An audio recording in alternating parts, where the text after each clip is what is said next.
What is up, guys? Welcome back to this episode of the Positionless Pod. I'm your host, Kai Gamage, and as per usual, I'm joined by the brightest, most talented, most versatile, positionless minds in the NBA media landscape today. That's Aaron Matthew, Diego Sangostin, and Michael Anthony Cruz. Boys, how's it going? It's beautiful, beautiful, snowy Monday night in Saga City. I love Whoa. Saga City's up, huh? Yeah, because, I'm feeling it. I felt what Saga City was like the other night. Mm-hmm. I mean, we'll get into that in a second. I'm just saying. Yeah. It feels good, huh? It feels good. Saga City feels so good in the nighttime. Yeah, Celebration Square is a beautiful place. In the last week or so. I wonder why. It's been phenomenal. It's blessed. It's so blessed out here still. I'm not gonna lie to you. So blessed, fam. So blessed. All right. I don't want to hear anymore. I'm gonna get Osmos tomorrow too for dinner. As you should. As I should. Oh, it's a good thing we're recording today and not tomorrow. I've been inspired lately. Okay. All right. Enough of that. Yeah. So we're back. The holiday break is over. We're back to regularly scheduled programming. Obviously, we did record an episode last week for the emergency trade between the New York Knicks and Toronto Raptors, which we will touch on once again here today. Just to, look at where we've come. Look at how far we've come with this trade. Look at how both teams are kind of faring. Otherwise, in the NBA, there's been a couple dramatic fall-offs for some washed Kings, for some older veteran, teams, for some stalwarts in the Western Conference. So we will be talking about those. But otherwise, it's been a pretty quiet few days in the NBA, other than, the Lakers and Warriors and this new Knicks and Raptors absolute win-win situation. So we'll touch on all of that today. But first, I think someone owes RJ Barrett an apology. Hey, look, man. I don't think I owe RJ Barrett an apology, if I'm honest. Okay, all right. Before you start, no. Before you start, let me just say that my criticism. No. Stop. Enough. Let me read you the stat line right now. 37 points, 6 rebounds, 6 assists. That's 13 of 20 from the field, 6 of 8 from the line, 5 of 8 from deep, 1 steal, 0 turnovers. Sorry, yeah, this is what I wanted. Who don't you owe an apology? This is what I was rooting for. What my criticism was based off his time with the New York Knicks. That is behind us now. New York Knicks, RJ Barrett is behind us, and now we look forward to a bright future, where he's right here at home. Oh, look at this guy taking the high road. He gets to represent Canada. He gets to represent this guy taking the high road, trying to act like he was beautiful city. This beautiful city that I live in right here. RJ Barrett, welcome home, man. I'm so glad you're here. If you're hearing this,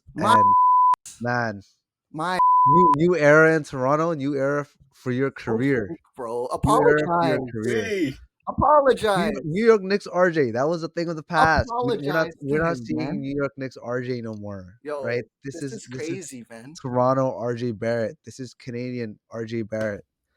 Mississauga's very own RJ Barrett. He's here to cook. And he's here. Remember what he said? There's a culture here. We knew this. Culture here in Toronto. A couple people believed it on this pod. People believed it. Someone didn't. I didn't believe in the New York RJ Barrett. This is a different RJ Barrett that we're seeing. This isn't the same RJ Barrett that we saw in New York. Oh God, bro. No respect. RJ's got a chip on his shoulder now. He's got to represent his country. Yeah, because of you. This is what it's all about. This is what it's all about. Keep it up, RJ. He heard the Positionless pod. He said, "You know what? Keep it up, man. I'm proud of you. I'm proud of you." And now he's gonna hear this. I'm honestly RJ. I'm gonna buy an RJ Barrett jersey, bro. Nah, fair weather fan. I see you, bro. I'm buying an RJ Barrett jersey. Mm-hmm. I'm wearing it in the square one, fam. Nah, you're not day one, bro. I'm wearing it in square one. You guys can't wear it in square one on the daily like I will.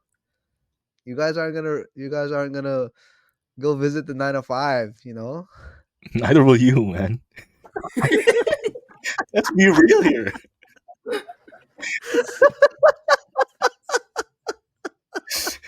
Nah. I was He, I was ready to I he was ready straight to up forgive called cap you. on me right there. I Huh? was ready to forgive you had you apologized. But now, all I'm I seeing is a look, fake fan. look.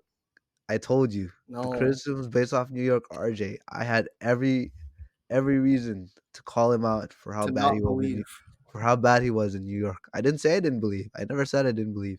he said that. You could go back to the We last know episode this. we did. We know. I never said I didn't believe. You guys you guys are blowing it way out of proportion.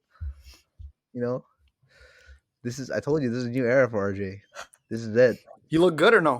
Strap in for the He ride. good or Oh, no? He a he's good good. player or no? He's good. He's Uh-huh. good. He's looked good in Toronto. You're kidding. In Toronto. I don't like this guy. But All right. I gotta emphasize, like he's looked good here. He's growing. He's only 23. He's gonna be so much better. I can't fault him for being I bad in New York. I've never I can't seen fault him I've for that. never heard someone change tunes so quickly. He No, can't. No, this is crazy. The switch up is insane. it's not a switch up. It It's a was never a pure switch up. switch up. It's okay. All right. I've been on RJ's side, No, you weren't. bro. You could be a fan of a player and criticize him for his flaws and how bad he's been in his career. You've never been a fan of this player. Okay, I've never been specifically a fan, but See, you know changing what I sides mean. again. I can still criticize him for what he was in New York, for who he Okay. was in New York. All right. All right. I I'm told off you this. it's I'm not off the this. same I'm off. RJ Barrett. I'm off this. It's not the same RJ Barrett. I have nothing bad to say about RJ in Toronto. All right. Let's talk about why he's actually it. been succeeding. Okay. My goodness, man. My goodness. All right. Yeah. Part of that of what you said, though it was false and phony, is true. Unbelievable. Some of it is true. This is a different situation for him in Toronto. The Knicks are a slower team. That is how they play. It's a lot of drawn out possessions. It's a lot of time with the ball in Jalen Brunson's hands. The Raptors are a much more developed full court team, which is where RJ is going to shine. And that's where he shined in like the first 3 games with the Raptors. But what we saw last night from him is completely different, right? Like he still did his work, a lot of work in the full court, right? A lot of the majority, not the majority, but a good chunk of his 20 field goals still did come in the full court, right? But it was his shots from 3. It was his effectiveness from deep that really made the biggest impact last night against the Golden State Warriors, right? Like that's what counted. When he got his open looks, he actually knocked them down. And like that's not because of like a new scheme or anything, right? Like he still had open looks in New York. This is just a guy that's knocking down his shots. That's actually making them. And like that's great. I think that someone made a point. I think it was like Esfandiar Barahani from Steve Dangle from SDPN Sports. He made a point that because the Raptors play a faster pace, because they are more focused on their full court offense, he's able to actually get into his rhythm and see his shot go down more often or like more rapidly over the course of a game. So he's getting in rhythm quicker. He's more confident right off the bat because he's getting those full court looks and seeing the ball go in. And then throughout the course of the game, he's able to find his rhythm or he's able to, keep it up, stay hot because he got those easier baskets earlier on. And like it makes sense. And I think that I think it was fair to believe this was going to happen with him, right? Like it's a different scheme that the Raptors deploy than the Knicks.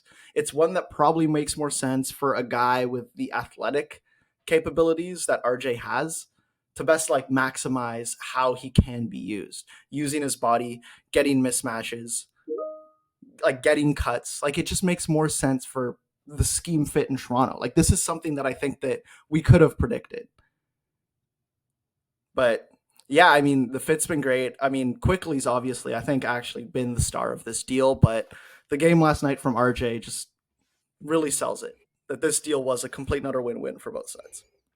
Yeah, and also I think Randall and RJ were never going to work together just because their play styles just clash. And also having Brunson as your point guard, who isn't necessarily a pass first and a natural playmaker, and Brunson does need the ball in his hands a lot of the time. So that also wasn't really helping RJ Barrett in that case. So yeah, it's a way better fit in Toronto for Yeah, but it was sure. always RJ's problem, right? No, it's not. I never said it was always RJ's problem. This guy. Never said that. Putting words into my mouth yet again. Look back at last week's recording, man. Mm-hmm. Look back at it. Unreal. I Unreal. never said anything out of pocket. I stand by what I said last week. Mm-hmm. I Okay, stand by it. I respect it, I guess. I'm not backing down on that. Sure. Okay. All right. Mm-mm. On the other side of the trade, OG Anunoby's been pretty stellar. Is there anything that you guys have kind of seen from like OG's play in New York that has just made it so effective? I think like the biggest is like Diego said, having RJ kind of clashed with the whole big three that they had going. It wasn't a complementary big three, and adding OG there as adding OG there instead of RJ helps them to. It's a lot better flowing offense now. They needed a corner shooter. They got the best in the league, al- almost, and they got a DPOY level guy. And this also helps them to get their bench guys going, like Miles McBride, Quentin Grimes, and they had all these guys, and those guys are also going to be helpful for further trade pieces uh, when the deadline comes up next month. And I think they also secured their future here because although they got RJ on that team friendly deal, it was never going to work out. But with OG here, he looks like he wants to be there. So they have a solid big three secure for the future. So yeah, they've definitely, I think it's definitely a win-win for both teams here. Yeah, I think this deal also kind of like unlocked Dante DiVincenzo, who's been starting since since the trade went down. Well, he's been starting way before that, but I think he's like, he has a lot more space to operate. Like he's a better, option on at the shooting guard alongside Anunoby because he's able to create, he's able to um get better looks from three. Like he's averaging like 12 and a half points a game on over 40% shooting from three. And I think it just makes the starting five for New York fit a lot better. There's a lot more spacing on that floor compared to when it was RJ out there on the wing. And like defensively, this team, he Anunoby just adds a lot more defensively to this team. So it'll be interesting. I know Isaiah Hartenstein has done terrific filling in for Mitchell Robinson, but it'll be interesting to see this team defensively when Robinson comes back because I feel like As soon as you said Hartenstein, Aaron sat up, bro. Yo, he's playing like Wilt Chamberlain, Yeah. man. He's so good. This is crazy, bro. As soon as you mentioned it, Aaron started smiling, and then he just got up.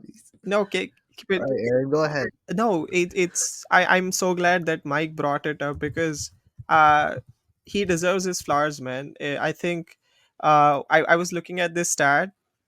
He's leading the NBA in plus minus. He's leading the NBA. Oh, that's in 2024. That's like this first week. He's leading the league in stocks. That's 2.3 steals per game and 3 blocks per game, averaging 10.5 points and 13.5 rebounds per game. He's him. He's him. I'm glad he's finally gotten this chance. And bro, I can't tell how much of a difference Mitchell Robinson would have made uh, compared to what Hartenstein is giving them right now. Yeah, but I mean, like Hartenstein's sort of become like a hub for their offense as well. He's added another dimension as even a playmaker for them. Like he's finding Anunoby on cuts. He's finding DiVincenzo on cuts. Like his impact on this team has been terrific as well, filling in for Mitchell Robinson. And the same with um damn DiVincenzo. Yeah, I mean like the first game, just the first game, it was you already saw like his impact as a playmaker, like, and also Anunoby's impact as a cutter, as an option in the dunker spot. So yeah, this team's gonna be exciting to watch. You know, for the rest of the season. Hopefully, we'll get to see more of good New York basketball because the NBA is great when the Knicks are fun. Our team. Yes, sir. Absolutely. Let's go. Our team. Let's go.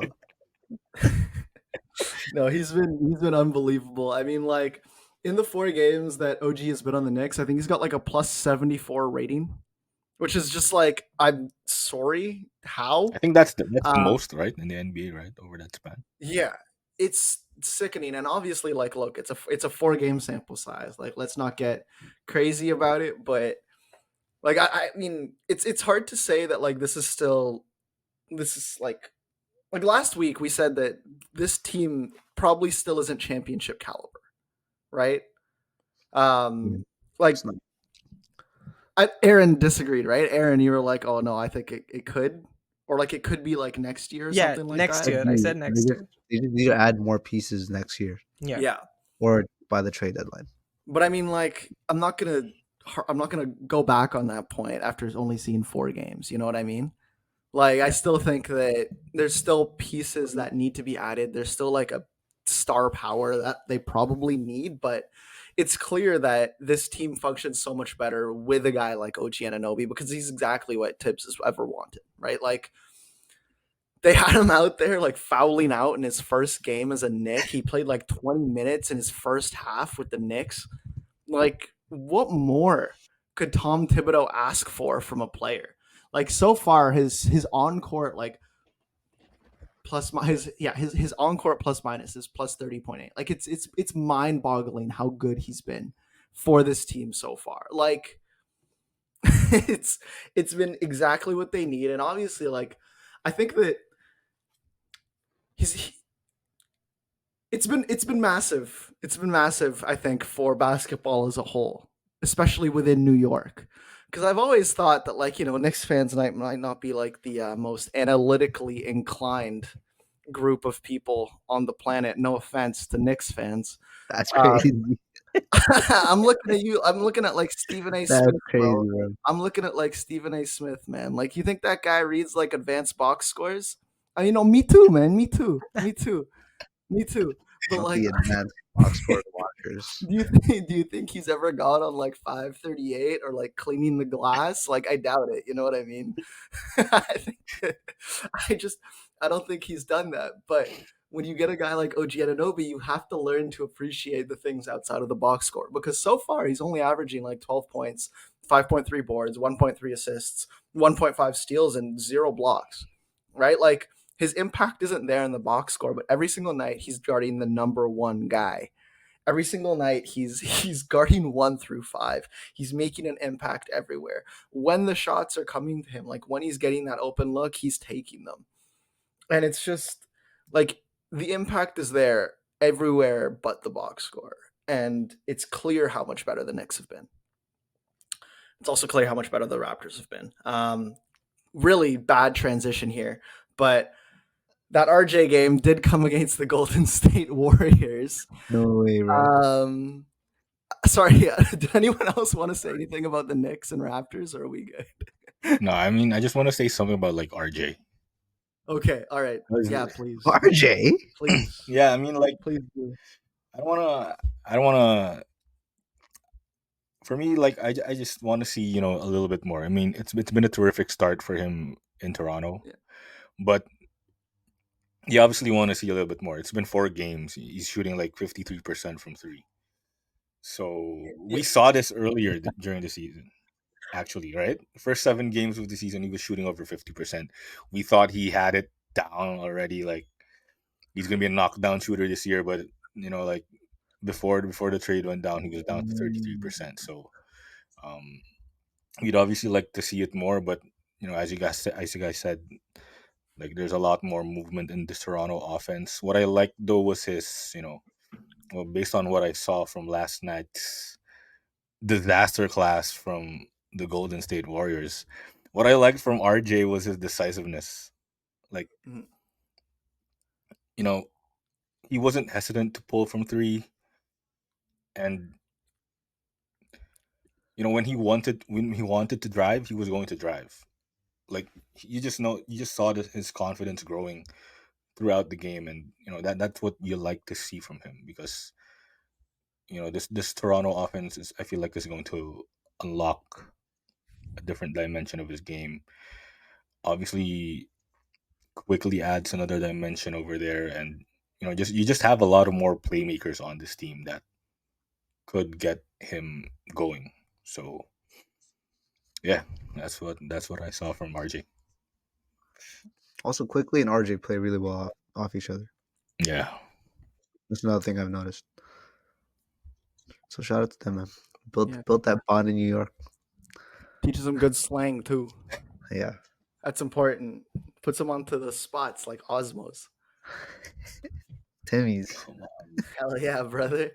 But yeah, no, Mike, you're right. Like he did look a lot better right at the start of the season, and I think that we saw the best of RJ. I think last year in the playoffs as well.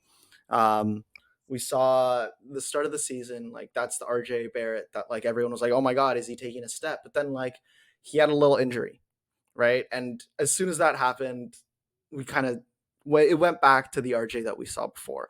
So yeah, you just hope he's back in rhythm, and I feel like this scheme just does suit him more than what we did see with the Knicks.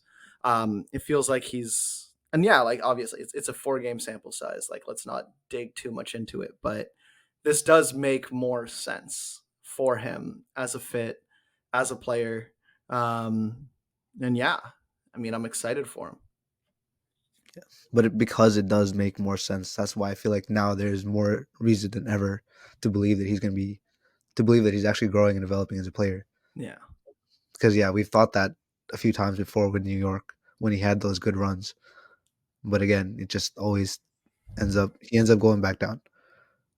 But Yeah. now I do believe like he's gonna get on track and become the player that most of us want him to turn into. Yeah, most of us. Yeah, most. Okay. All right, cool. And I'm one of them. Just saying. All right. So yeah, that game did come against the Golden State Warriors. And they've been in the news lately as Draymond Green is set to make his return. And yeah, I mean, should be interesting. He was on the verge of retiring, according to him on his podcast, but Adam Silver was like, no, don't do it. Like, don't kill yourself. You're so sexy. Aha. Like, I don't know what Adam Silver said to him, but Oh man. No, I wish there was dialogue of that we could hear because I really want to know what he said. that's what he said. I just said it. All right, bro. No, we already got like a NBA graphics meme from it, man. What more do we need? Oh, there's a lot of them. Oh, dude, we're cooking already. There's nothing like the speed of ESPN and SportsCenter and putting together graphics, man. It's a beautiful. What was the other one? He cried and I cried. Yeah. That was good too. You're making a very rash decision, and I won't let you do that. graphics from the Bleacher Report as well. It's beautiful. I love the state of the NBA social Cried. media landscape today. But yeah, I mean the Warriors have been so bad, so bad. There's been outpourings of like frustration from a couple of their players. Reportedly, Moses Moody was frustrated with his role, but the big one was Jonathan Kuminga airing out his grievances to Shams after not playing in a fourth quarter against who was that? Denver, the Nuggets. Against Denver. Oh, that was a crazy loss. That was, I think it's fair that Kuminga was mad about that. yeah. You see him like walk off right after the Jokic made the shot. No. Yeah. He walked off. He walked off. Good. I don't blame him. Yeah. Real talk. Let him cook. I don't know about telling Shams personally. No, I support about- that 100%. about his frustrations, but I support that 100%. Yeah. Yeah, man. oh man. No, as he should. He's having a great game. What? He was 16 points in 18 minutes with 5 of 7 from the field, 6 of 7 from the line. What more could you have asked for from him, right? Like, Yeah, didn't Aaron Gordon drop 30? Who do you want? Who do you want guarding Aaron Gordon? You want JK No, on you Aaron want Gordon. Steve Kerr wanted Chris Paul and Aaron Gordon. Yeah. That's what I'm saying. Like, you need JK on Aaron Gordon. Like, who's gonna stop him? what a world we're living in when we need someone to stop Aaron Gordon. He was cooking that game. He was cooking. My God, the only thing that's stopping Aaron Gordon's a dog. Real. Sorry. All right. Yeah. Mike, do you have anything you want to say about your Warriors, man? Here we Bro, go. I don't know where to start. I honestly don't know where to start. Like the Kuminga thing's bad. The Moody thing's bad. You got Warriors fans chanting Moses Moody's name like he's the MVP of the league. Then Steve Kerr obviously doesn't know what he's doing. He's crying in the backyard with Draymond Green, apparently. Yeah, he doesn't know what to do with the young guys like Kuminga. Like as you mentioned, like he was cooking that game against Denver. Like the last play he made, like he bully balled Jamal Murray to like an absolute bucket. Then 10 seconds later, he got subbed out. Then he never returned into the game because apparently Wiggins had it going through the fourth quarter. Then they just sort of rolled out with what was there. So, yeah, I mean, you kind of get like you had an 18-point lead. Wiggins was part of that, that unit that sure kept the game at 18. But when you saw it dwindling down and you saw that, you know, Aaron Gordon was cooking already with lack of size. I mean, you need to make a change. Like, I mean that loss was absolutely on Steve Kerr, and yeah, he doesn't know what he's doing. Like with Moody as well, like he's got to find the guy minutes over Corey Joseph of all people. Hey, But yeah, Canadian legend. Always on the Canadians. another legend, another Canadian legend who looks lost out there is Andrew Wiggins. I'm worried about him. Yo, I don't know what's wrong with him. Like he just doesn't. He's just far off from that version that we saw in the 2022 finals, or even from the beginning of last season. Like he was balling out to start the year last year, but I don't know whatever he had going for him, the personal Wasn't issue. the off the court was it's the Yeah, I off mean, the the court personal issues. issue. I think That was that's ever probably since then. yeah, that's probably still Going down. weighing Yeah. on him right now. So whatever it is that he was going through, it's looking like it's translating on the court. So yeah, I don't know. Chris Paul injured too. Doesn't stop, man. It doesn't stop. Maybe Wiggins needs a new scenery. Yeah, come home. Toronto. Yeah. Can I just say, I did kind of want to ask if we wanted to talk about like potential trade ideas for Pascal Siakam because that's like just been so heavy in the news as of late. With like Shams putting out a report that the Raptors and Kings were engaged in a conversation, and then like 4 hours later, changing his tune like Diego over here, saying that like, oh, never mind, Hey. they're actually not in conversation at all. Talking about. Um, I don't like the idea of Wiggins and Kuminga in the with the Raptors. Can I just say that? Like, I think that that's a stupid trade, and I think that Bill Simmons needs to relax. We don't need all the Canadians on our team. We really don't. We need one. It's Shea, and two, and RJ, I guess, and maybe Chris Boucher. But like we don't need Andrew Wiggins. I don't like the idea of putting Scotty Barnes, RJ Barrett, Andrew Wiggins, and Jonathan Kuminga on the floor at the same time. I don't want to see it. No, you, I'm you good. definitely don't. You definitely don't want to see Kuminga and Wiggins on the floor on any team, because I'm good. I don't know that's the about reason. I That's don't know the about reason why it's been a talking point for the Warriors that those two cannot play together, and it showed last night. Like, they started and it was horrible. You Steve Kerr started with them to start the game. In the second half, he went away from both of them. So you don't want to see that in Toronto.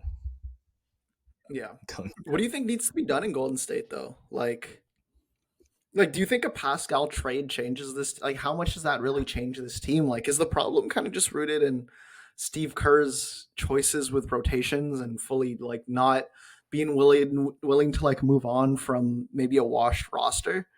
Because like any trade for Pascal or like another star probably just doesn't get rid of the bad assets on this team. Like, how does it fix it? Like, what do you see having to like what has to change in Golden State? I think it does start with Steve Kerr. Like if Siakam comes, like what? Like he's not going to get away from his philosophy, right? I don't know. I'm just so lost with this team. Like I don't think there's any way to salvage this team other than Laurie Markkinen deal. He's probably the most fitting guy that's available on the trade market for the Warriors. He'll be on the Thunder. He'll be on the Thunder. Sorry, bro. he will be. I fear. But honestly, it's so hard on the Warriors because they still have Steph Curry, who's still obviously so good. Maybe not the other night, but still playing at a high level. So, but I just genuinely don't think there's any way to fix this.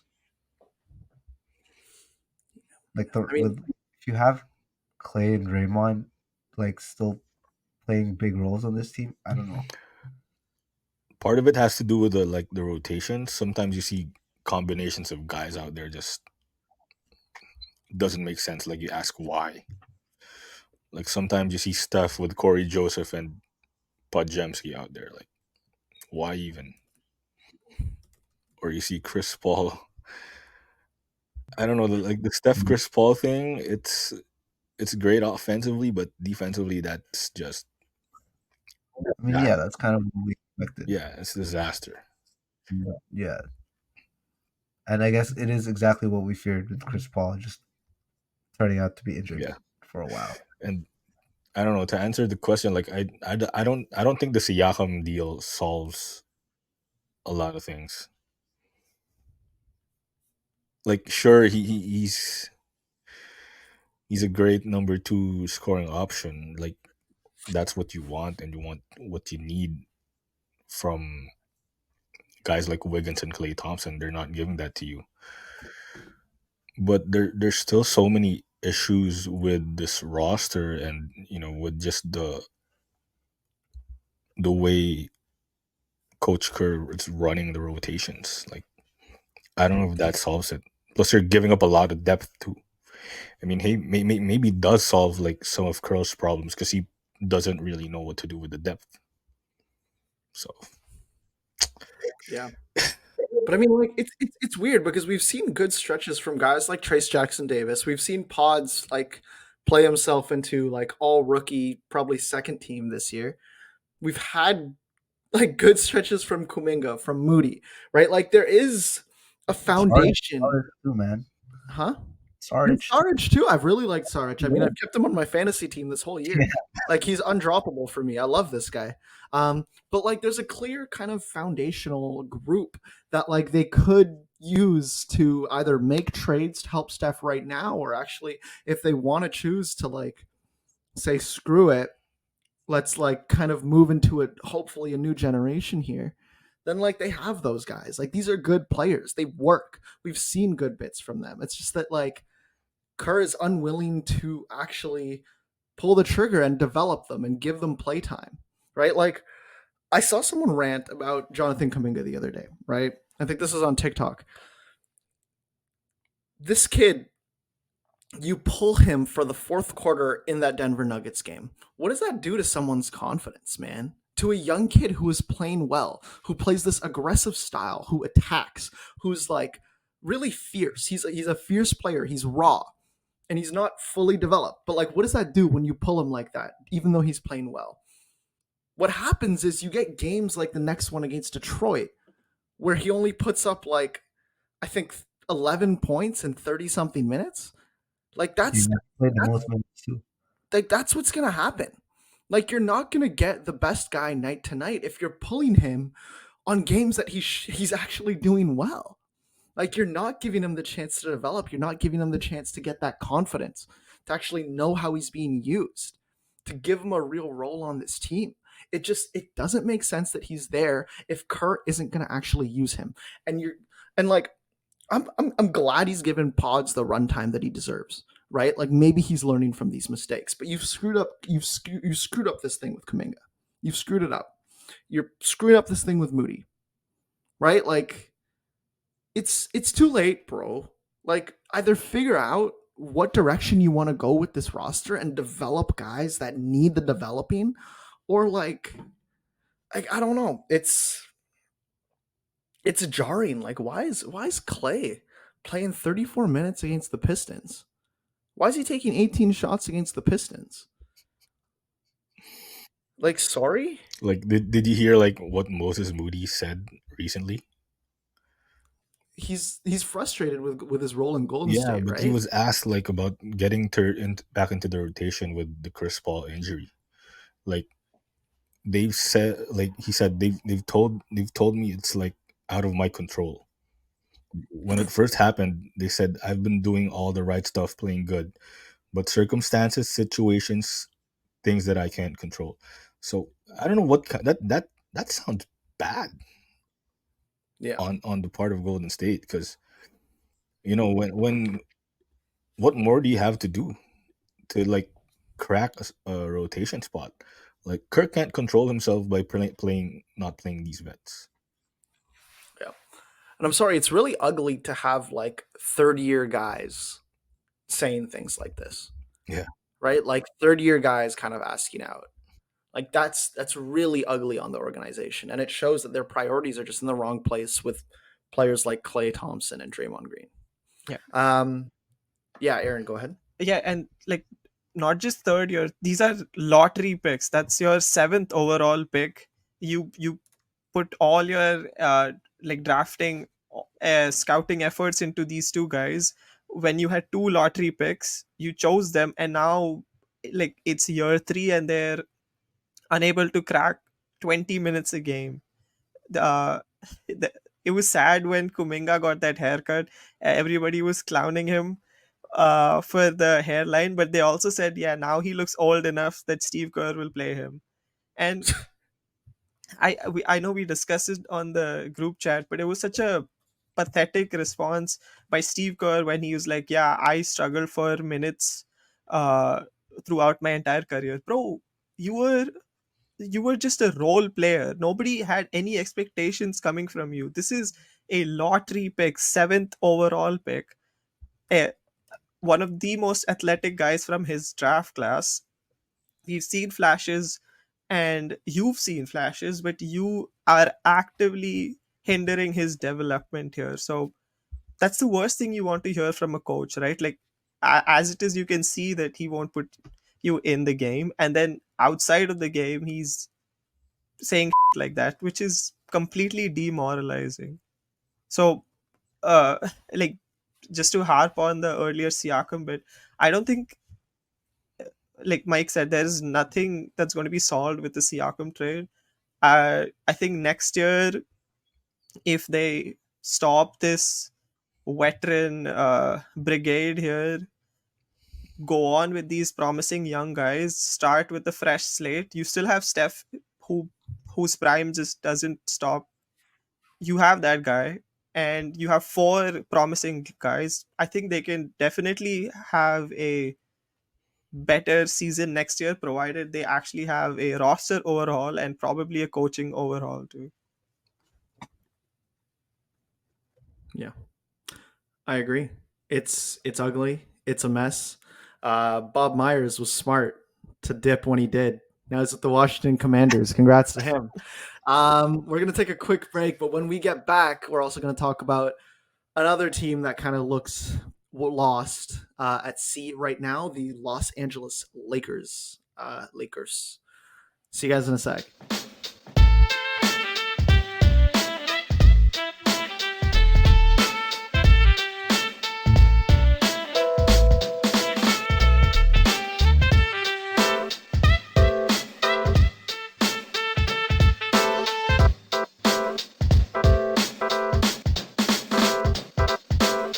All right, we are back. Let's talk about the Los Angeles Lakers, another team that has been definitely struggling of late.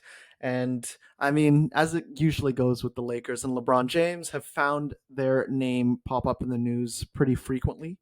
Most recently, though, was following the loss to the Miami Heat, with Miami Heat without Jimmy Butler. Let me just say that, where Darvin Ham, after the game, um, was asked about the loss, asked about like the team's struggles, asked about like the lineup issues, and said that it's hard to navigate when you're dealing with all these injuries. So basically, giving an excuse. Meanwhile, the team that they just got blown out to didn't have Jimmy Butler. So it's been pretty messy. Players have been kind of just talking about it. LeBron's starting to kind of voice his displeasure with the organization. There was a Shams Charania and Yovan Buha report from The Athletic that said that they had 6 sources speak out against Darvin Ham, saying that the team, that he had lost the locker room, that there was like a real disconnect between he and the players. So just wanted to ask, like, where do we see this going? I mean, Bill Simmons already had like a whole LeBron trade destinations episode.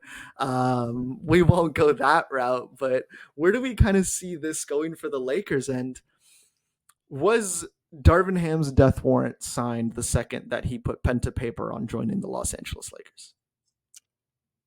Uh, okay, that question might be a bit too much, Are but you sure? Because LeBron's run with head coaches, I mean, it's a pretty short lifeline they get. yeah, Then we have him like at tier 3 on our coaching list, Yeah, like first year. dude, like any LeBron coach, like was cooked. you're not long. I You're mean, not He was long. cooked from the beginning. That was. Go Bro ahead. just has his hands in his pockets every game and just watch and just like ball watches. Just Yeah. enjoying the game. I mean, Aaron's been complaining about Darvin Ham all year long. So Yeah. I mean, if you wanna get us started, what your issues with Darvin Ham are, I mean, we're all ears. okay. I guess y'all are in the mood for a barbecue because I'm going to cook some ham right now. Uh, the- All right, never mind. We're good. Let's go. This is what we've all been wanting. okay, so I let me start off with two press conference quotes that he had. Okay, one was after the Heat game where he was like, "We can't find any consistency until we get healthy. It's as simple as that. We got to get healthy." Blah blah blah.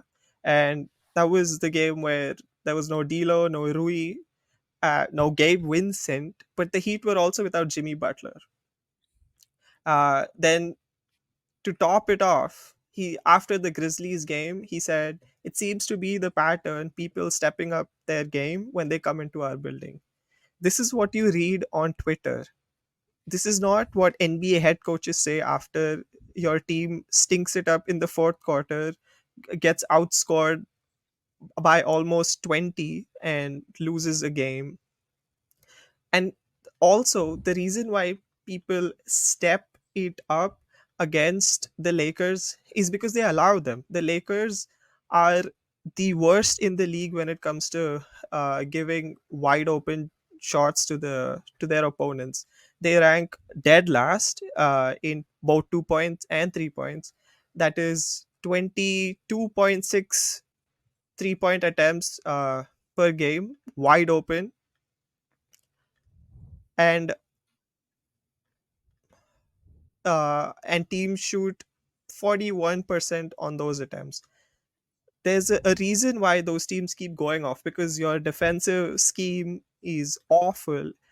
There's so much help involved when you have a DPOY guy in the paint and you just keep helping.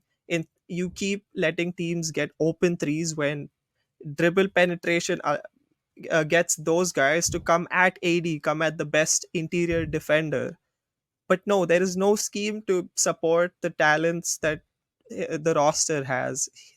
He's absolutely clueless. The rotations just don't make sense. I don't know why he doesn't like Christian Wood.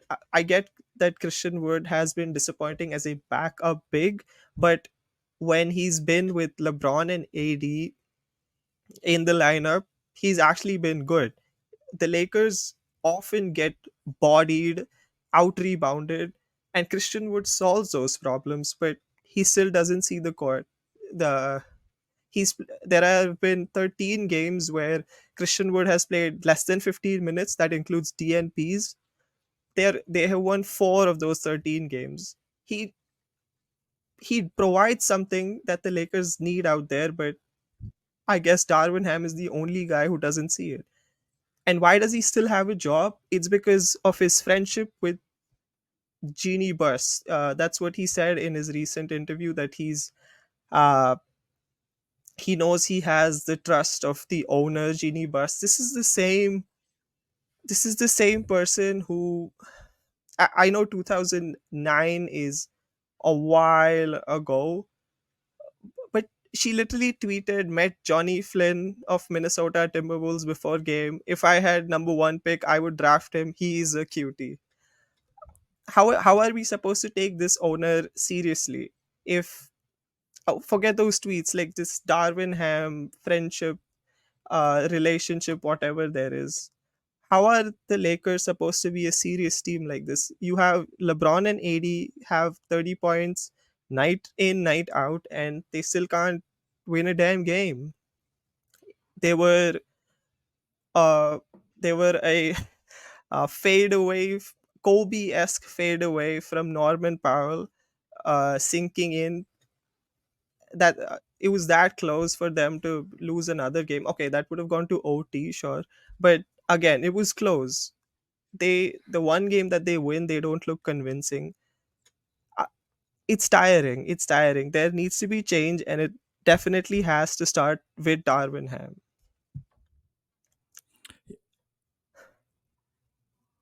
Go ahead. Yeah, that's it. I just had to take a breath. Yeah, no. I thought Diego was gonna say something. Oh, I was just saying, like last night where Darvin Ham, well, like LeBron got mad at Darvin Ham for just like ball watching and not calling a timeout. There was like a clip of him like getting frustrated at him. I think that was last night. But basically, LeBron had to call the timeout himself. Yeah, that was the second last play. I didn't see him getting mad, but I saw how he frantically called that timeout because the coach is Not absolutely mad, but lost. he was kind of just like, "What the hell?" That's unreal, man. Yeah, it's messy, and like, I mean, I think that it all kind of really started blowing up once he started putting together these like really odd starting lineups filled with just wing after wing after wing, right? Like it was Cam Reddish, Torian Prince, like LeBron, AD, and what, like Rui Hachimura, and like still refusing to give like Austin Reeves like some starting time. Like it's just, I don't know what they're thinking. I understand that LeBron isn't like any other power forward that's ever existed, right? Like he is still a ball dominant player. Like he is the best player in the world at dissecting the game. That's just who LeBron is. But you still need like another guard to back him up. We're talking about a guy that turned 39 like a week ago, right? This is absurd. I don't know what he's thinking with these lineups full of guys that can't handle worth a damn, that have like they've gone on cute little runs for this team, but Cam Reddish is not a serious player and never has been, and I don't care that one like 2 good games. Like they're not going to change that fact. Torian Prince is a role player at best. And like they're just not doing any like I don't understand the ideas of putting these guys into a starting lineup and not giving like more minutes to guys like Austin Reeves, guys like Christian Wood. It doesn't make sense. They're completely mismanaging this team, and they've gone from like I think the team that maybe had the best offseason in the league to me looking at it now being like, what what is this? I mean, Gabe Vincent's a mess. He hasn't suited up for this team like whatsoever, but this is nothing new when it comes to Heat players leaving the Heat. Right? I mean, like Christian Wood, sure, like yeah, he's been solid. They got him on a minimum. It's great, but like if they don't play him, if they don't find a role for him, what's the point? Cam Reddish has always just been mid. Torian Prince is mid. Like none of these guys are needle movers in any way, shape, or form. I don't know if Christian Wood doesn't get minutes when he's playing with all these cats on the team. Yeah. It's crazy. It's because he wants At least- Jackson at Hayes least- to at play. least give him the chance. Like, at least give him the chance. It's gross. Yeah. Like what's Torian Prince starting is crazy. What's that gonna do? Hey, It's okay, terrible. Torian Prince isn't that bad. He's like the best 3-point shooter on the not. team. He's solid. I don't see he's not a starter on a team with LeBron and AD. Yeah, he's not a starter on most other basketball teams, really, at the end of the day.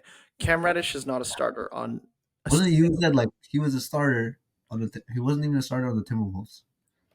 no. Like why should he be a starter on the Lakers? Dude, he was like the on, 8th or 9th man. man on that team. Yeah, he's playing like 31 minutes a night. That's the third most on the Oh, Lakers. God, man. Jared Vanderbilt's been horrendous. Like Dude, unplayable since coming back. Yeah. D'Lo can be unplayable. Oh my God. It's been awful. Like Yeah, Like, I don't this know. roster's I look at like the 3 guy or I mean the 5 guys on this team that have the most. You know what? You could go down the list of this roster, and there are 3 players that deserve starting jobs on most teams in the NBA, and it's AD, it's LeBron, and it's Reeves. The rest of this team, there's no reason for a single one of these guys to be starting on any NBA roster because they all suck, other than maybe the Pistons. Like, it's the only team these guys belong on. It just, they're not good. And like, yeah, I know that Darvin Ham is part of the problem here, right? Like his rotations are a mess. He doesn't know what the hell he's doing with his starting lineups. But like, maybe they're just not good. Yeah, I mean, so like there's no doubting that the players aren't doing Ham any favors either. Like this is the same, well, most of the roster is the same that went to the Western Conference Finals, and they've just shown zero progression and just regression. Like Wando was such a crucial part of that run with his defensive identity, but it looks like he's taken another step back on offense. He's shooting less than 10% from the 3-point line, and I know he's not the best shooter, but less than 10% is just in mind-bogglingly bad. It's awful. D'Lo, I thought he could be respectable as a 3-point shooter. sorry. What? I thought he could at least be respectable as a 3-point shooter, maybe. The- Maybe. But nah, far from it. Yeah, it's awful. Like even D'Lo, he had like he hit 2 crucial threes last night, and that's why his overall box score doesn't look too bad. But like in previous games, he's also been awful. I I just hope that this doesn't lead to them trading for Zach LaVine here, because that's definitely not solving anything. You lose assets there again, but maybe it's like just like the Warriors here. It's also Yeah, Joe. Where That's good though. So it's like if you do get Zach LaVine, I feel like it's still gonna be better.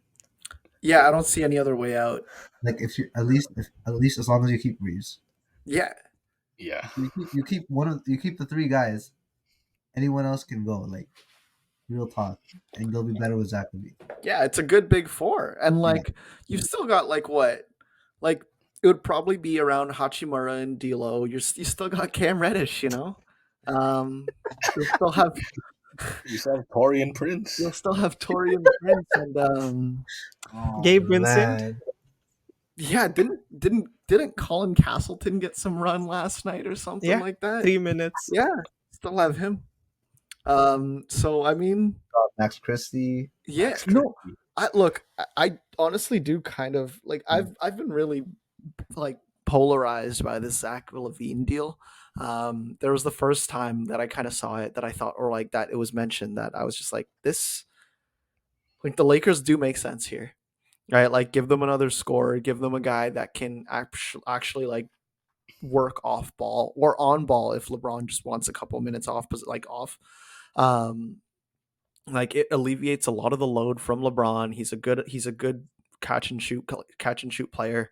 Like yeah, he doesn't offer you anything defensively, but you think that with like enough of these guys on the roster, like these long wings that are just versatile defenders, you'd assume that like they'd be able to kind of make up for that loss, especially when you have Anthony Davis kind of guarding the paint. So having a guy that just needs to focus on scoring, like Zach LaVine, whether it be on or off ball, could work. But then, like, I don't know, the in-season tournament run, I was just like, hey, the Lakers look pretty decent. Maybe they don't need it. Things are starting to click. LeBron and AD are completely revitalized. Like, this is just who they are when the lights shine the brightest. And I've never seen such a big fall off. Like ever since the in-season tournament win, they've fell off so hard. It's no more aura. Can't believe it. It's tough. Yeah, no, they've looked horrendous. I thought the Pacers were gonna be the same, but they did for a bit. But I guess they've been winning again. Tyrese wouldn't let that happen. But yeah, I mean, I think I'm kind of back on the let's trade for Zach LaVine train here. I think I don't understand why Aaron doesn't want it, because we constantly talk about how like all the players on the roster outside of the three good players they have are either underperforming or are just bad. My literally replace a couple of those guys with Zach LaVine, like you're gonna be better. I mean, how much better is it though? Like it's not like it's leading them to a title. I don't think it's why couldn't it?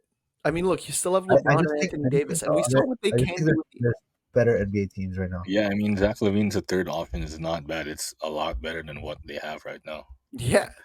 Like, Torian Prince is not going to average the third most minutes when Zach LaVine's on this team. I don't think that's solving the defensive woes. I don't think anything happens until Darvin Ham is fired. I think there's other things that need to happen alongside the Zach LaVine trade for it to actually become something. I don't know. Maybe I'm just too pessimistic. Sure, Zach LaVine has like big defensive flaws, but you can make up for that by playing AD on the floor with him. And maybe also because he's so good offensively, you can even play Vando with him. Play Vando and AD. We don't want to see that. I don't know. I'm just saying. Ain't no one trying to see that. They kind of balance each other out, you know. LaVine and Vando might balance each other out. God. If that's what we're looking for from a championship team, I think we're a mess. That's disgusting. I'm grasping at straws here. That is gross. So, what do we think about trading LeBron?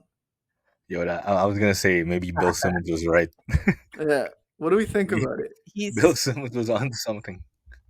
He's just going to walk at the end of the season. At least I feel like he should. No chance. No shot. No way he's gonna walk. Lakers. He's not leaving the Lakers. He's not leaving. I don't even think they're gonna trade him. They're not gonna trade him. Yeah, they're not gonna trade him. Be for real. No chance. But what's everyone's favorite destination if they were to do it? Send him home. I know he wants Cleveland, bro. Send him home to Toronto. No, not Cleveland.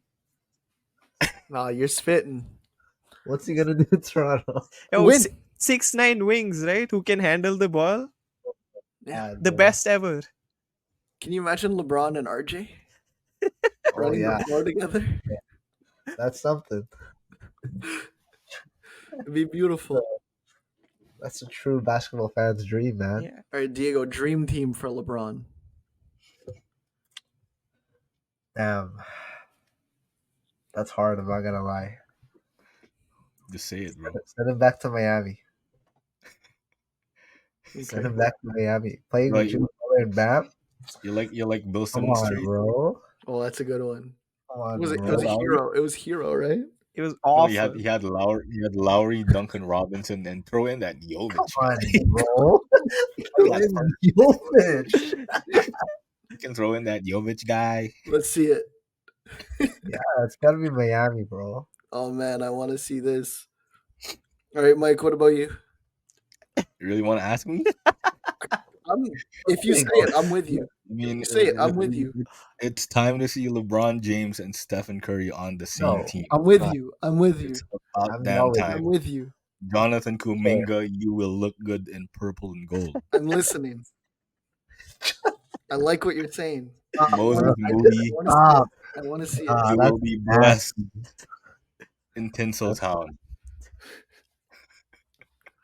It would be perfect. The fit would be You're the great. next franchise player for the Lakers. Yeah. Can you imagine Steph Curry working off ball on LeBron James? LeBron James as your playmaker.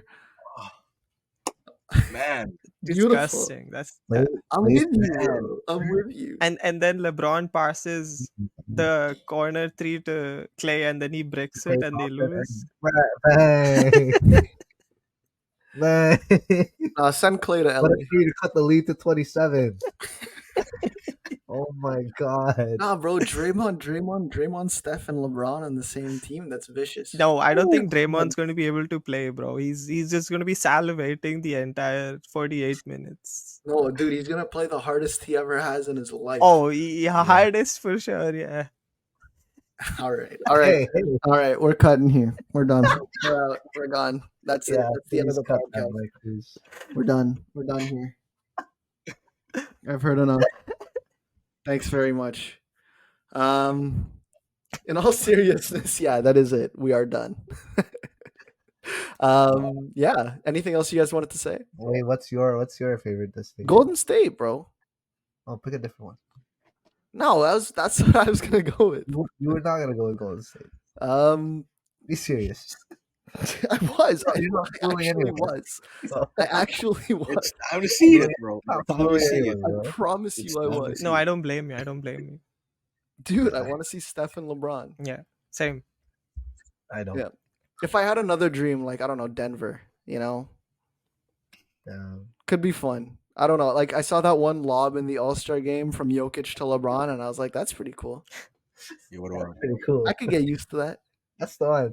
what Yeah. about Kyrie's dream? I'm good. Kyrie's plan. He's coming. Kyrie, LeBron. He's going. LeBron to Dallas.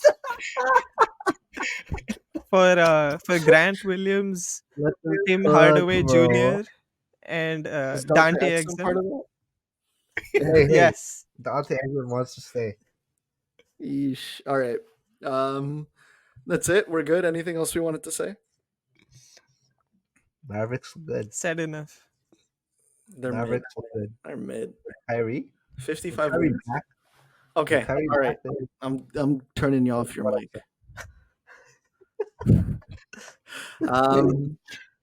Thank you for tuning into this episode of the Positionless Pod. As usual, you can check us out. I mean, if you're watching on YouTube, sorry, just hi. Make sure to like, comment, subscribe, all that. If you're listening on Spotify, Apple Podcasts, make sure to rate and review.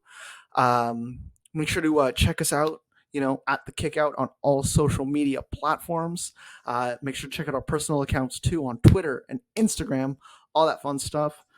Signing off for the wonderful Aaron Matthew, Diego San Agustin, Michael Anthony Cruz. I am Kai Gamage.